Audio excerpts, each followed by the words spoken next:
यह पावन धरा है और यह क्या जघन्य सम्मान आप सबने अपने अतिथियों का किया है। 2 दिन का कवि सम्मेलन होता तो ज्यादा बेहतर रहता, एक दिन सम्मान हो जाता, एक दिन में कवि सम्मेलन हो जाता। लेकिन मऊरानीपुर इतिहास रचने वाली धरा है, भगवान लठाटोर की धरा है, तो जो भी आप करते हो वो लठाटोर ही करते हो। मैं आप सबको प्रणाम करता हूं। 4 पंक्तियों से आपसे जुड़कर इस कवि सम्मेलन को प्रारंभ करना चाहता हूं। थोड़ी कोशिश मैं करूंगा कि इस बिखरे हुए शोरगुल के माहौल को थोड़ा शांत कर दूं, थोड़ी कोशिश आप भी करना। जो लोग खड़े हैं उनसे निवेदन करता हूं तो ठीक ठाक सा पड़ोस देख करके पुरुषों में बैठ जाओ। 105 वर्ष का इतिहास हो गया कवि सम्मेलन का, आज तक एक भी इज्जतदार आदमी ने कवि सम्मेलन को खड़े होकर के नहीं सुना। और मान के चलो कभी किसी इज्जतदार आदमी ने कवि सम्मेलन को खड़े होकर के सुन लिया तो अगले दिन फिर वो इज्जतदार नहीं रहा। तो जिन लोगों की इज्जत हो और उन्हें अपनी प्यारी हो, उन लोगों से निवेदन है कि ठीक ठाक सा पड़ोस देख करके पुरुषों में बैठ जाएं, क्योंकि तरलता चाहिए, इसको कड़े होकर नहीं आता। माइक की सेटिंग और अच्छी करो। 5 मिनट केवल इसलिए बोलूंगा कि आप इसकी आवाज को इतना अच्छा कर दो, इसमें से अगर राहुल गांधी भी बोले तो आवाज नरेंद्र मोदी की निकलनी चाहिए। बस इतने से ज्यादा इसकी कोई सेटिंग नहीं होती है माइक की। आपके मऊरानीपुर का गौरव आदरणीय मदन गोपाल विरथरे मार्तंड जी का सम्मान पावस मोदी जी भाई साहब कर रहे हैं। एक बार आप भी जोरदार तालियां बजा करके उनका सम्मान कर दीजिए। वो आज के कार्यक्रम की अघोषित और घोषित दोनों प्रकार के अध्यक्ष हैं और वो हमारे बीच में मंचासीन है। कवियों का एक परिचय मैं आप लोगों के बीच में कराना चाहता हूं। पहले 4 पंक्तियां आपसे निवेदन करना चाहता हूं कि तरलता चाहिए, इसको कड़े होकर नहीं आता। लघुता में समाया है, बड़े होकर नहीं आता। ये महफिल है फकीरों की, कहीं पर बैठना होगा। कभी आनंद कविता का खड़े होकर नहीं आता। वो कविता थी जिसने गौरी को शब्दवाण से मारा था। वो कविता थी जिसके स्वर में दिनकर जी ने हुंकारा था। वो कविता है जो मानस बनकर घर घर गाई जाती है। रितेश भाई, आप सब रात भर ऐसे ही खड़े रहोगे क्या? तुम भी बैठ जाओ, कहीं तुम्हारी भी तो है।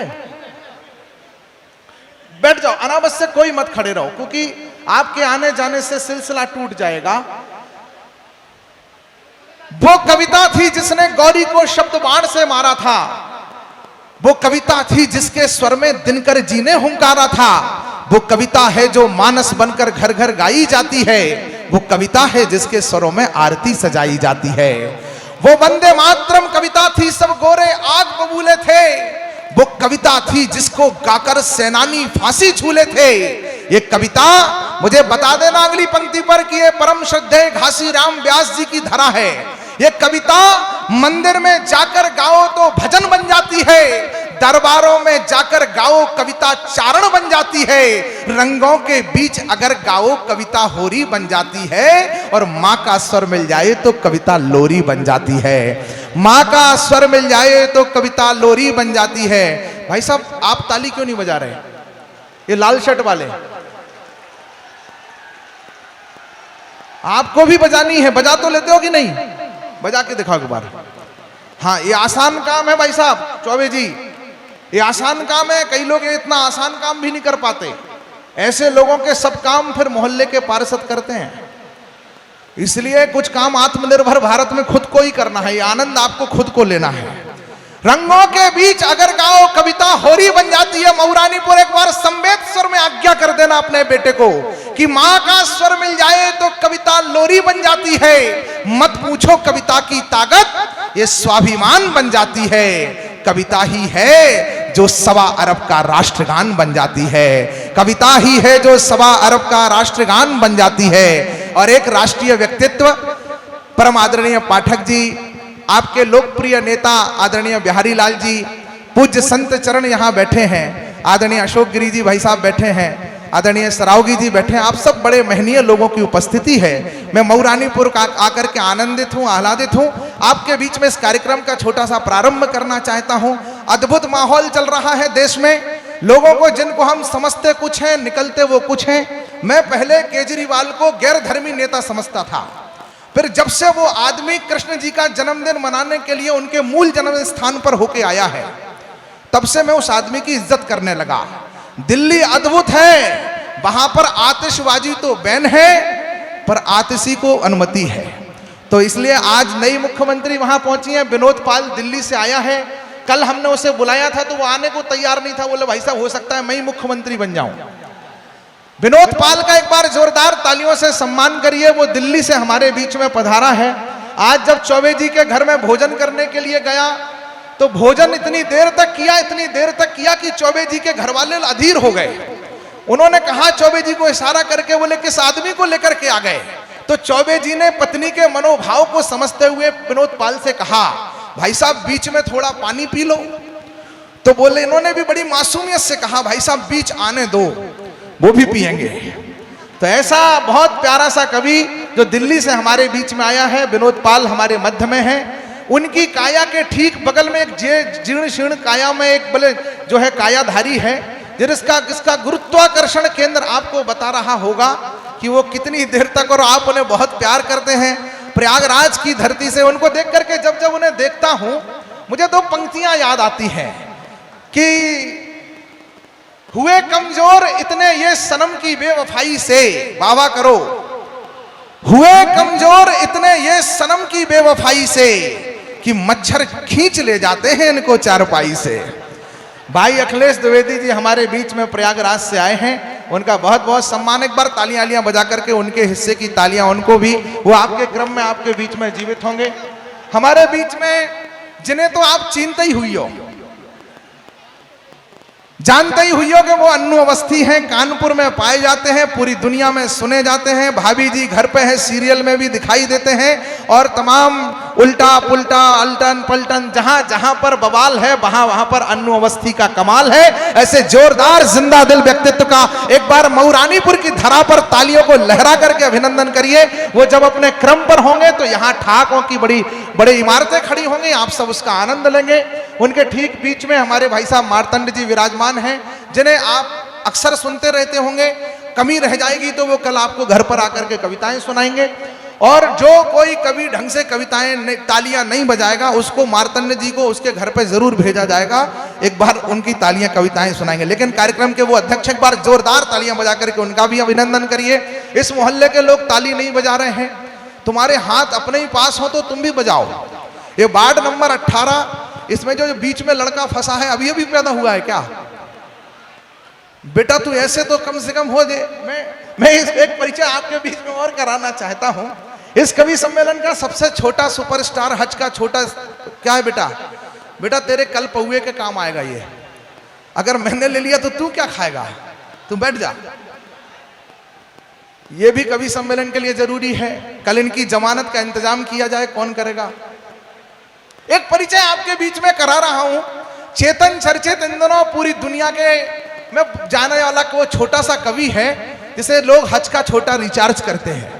पूरी दुनिया इन्हें इनके कद और कलेवर के लिए जानती है, लेकिन मैं कारण जानता हूं कि इस आदमी का कद इतना ही क्यों है। इनका जन्म राजगढ़ जिला पचोर में हुआ, मध्य प्रदेश में। भाई साहब सरावगी जी, इस कवि का खड़े हो जाए एक बार चेतन। इसका जन्म राजगढ़ जिला मध्य प्रदेश में हुआ सन 2002 में। उस समय वहां कांग्रेस की सरकार थी, बिजली खूब आती थी, 50 बार आती थी दिन में, और 50 बार जाती भी थी। जिस समय यह पैदा हो रहा था उसी समय थोड़ा सा ही पैदा हुआ था कि बिजली चली गई। इसलिए जितना पैदा हो पाया उतना मऊरानीपुर में बुलाया गया है। एक बार जोरदार तालियां बजा करके उस कांग्रेस का शासन काल के एक कवि को आप बुलाइए जो हमारे बीच में चेतन चर्चित है। आज पूरी माला को पिरोने का काम उसने किया है। प्रिय भाई राम भदावर इन दोनों पूरी दुनिया में जाने जाते हैं, खूब सुने जाते हैं। मंगलवार के दिन शनिवार के वेशभूषा में अगर कोई प्यारा सा कवि आया है तो उसका नाम है राम भदावर। और मैं उससे अक्सर कहता हूं कि राम भदावर कुछ काम करा कर, लेकिन वो इन दिनों इतना काम कर रहा है कि पूरे देश में सनातन धर्म की एक आवाज बन करके राम भदावर को दुनिया जान रही है। पूरा सदन एक बार राष्ट्रभक्त धरा, आप जबकि धर्म भक्त धरा, एक बार जोरदार स्वागत करे भाई राम भदावर का। मार्च में इसका विवाह है, आप सभी आमंत्रित हैं। यद्यपि ये वेशभूषा उसने शॉपिंग जयपुर से मार्च में शादी की अभी से कर ली है। उन्हीं कपड़ों को ये कवि सम्मेलन में भी काम में ले रहा है। इसलिए आप लोगों से अतिरिक्त सुनिए कि शादी के पोशाक को ये कवि सम्मेलन पे खर्च कर रहा है, इसलिए इसका अतिरिक्त अभिनंदन होना चाहिए। उनके ठीक बगल में आगरा से डॉक्टर रुचि चतुर्वेदी जी पधारी हैं, ब्रज के क्षेत्र से डॉक्टर रुचि चतुर्वेदी जी पधारी हैं। सम्मान मऊरानीपुर का इतना है कि इतनी देर होने के बाद भी अभी शेष है, और जो शेष है वो विशेष है। इतना सम्मान करने वाली आयोजन समिति का भी सम्मान करना चाहिए आप सभी को। इसलिए गौतम जी एक बार इन लोगों के सम्मान में भी आप सब तालियां बजाइए। ढूंढ ढूंढ करके सम्मान कर रहे हैं, और कोई नहीं करवा रहा है तो उसका जबरदस्ती कर रहे हैं। ऐसे सम्मान करने वाली समिति का भी सम्मान करता हूं मैं, और सबका सम्मान करता हूं, जिसका कोई नहीं करता उसका भी करता हूं। तो मैं आप सबको बहुत बहुत प्रणाम करता हूं। डॉक्टर रुचि चतुर्वेदी जी प्रेम की नगरी से प्रेम के गीतों को सुनाने के लिए आप सबके बीच में ब्रज के क्षेत्र से आई हैं।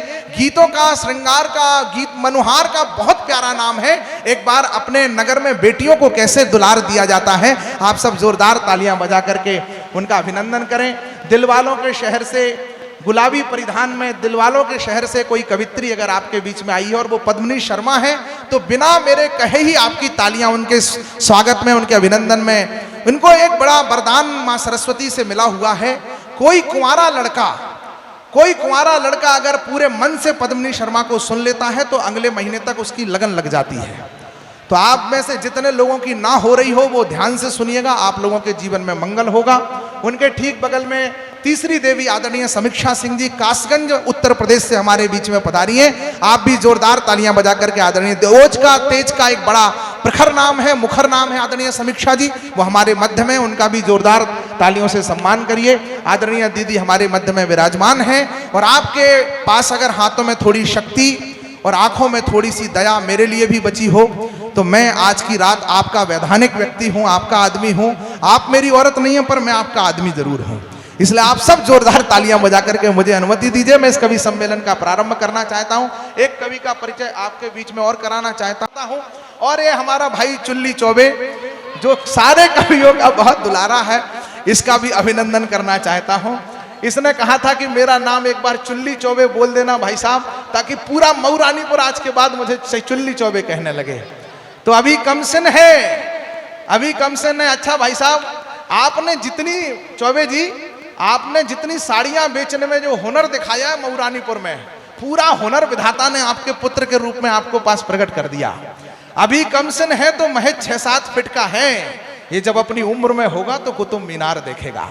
इसको शुभेच्छा देता हूं, आशीर्वाद देता हूं, और इस कार्यक्रम को प्रारंभ करना चाहता हूं। तुम इधर क्यों बैठे हो?